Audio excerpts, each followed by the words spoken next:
That is now bad news for Zvigananda. Panguva ino mashoko aigara achingotaurawo achinzi Zvigananda will finish themselves. Chokwadi chinosabuda pachena panguva ino zviri kunyatsokuonekwa kunzi right now vanhu vese vamunoona vachipiwa mari, vachiflaunda, vachitumwa kuti vataure maspeeches, vachipusha for 2030. Chokwadi chinozobuda pachena kuti those guys vachazongosiyiwa pamhene vakanyara. Saka pina mashoko kubuda panguva ino achitaurawo pamusoro penhau yaDaniel Ngaru. Panguva ino zvinzi aiwa takambokudzai vakomana kuti followai VP Constantino Chiwenga. Vanonyatsokuziva kuti politics dzemari hazina kunaka. Don't subscribe or like out on the bell icon. Lynn M achinyora achiti I once told you that Zvigananda will finish themselves off. Daniel Ngaru was heard taking a swipe at Mpostori Shumba. Until we all remember Mpostori Shumba from Baskoro.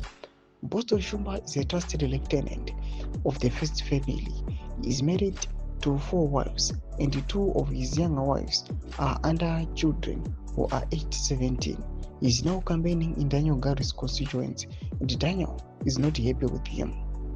Vakufumurana vega hanzi pasina Shumba Mpostori vanyenga vana.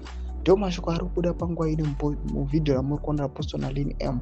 Panguva ino achataka achiti aiwa sei vana vakure, hamukarori vana, regai vadai so. Kunyatsokuonekwa kunzi is attacking the same person ari kuonekwa kunzi ane malinks aiwa to the first family, and panguva ino ameno kuti achakunda here apa Daniel Ngaru.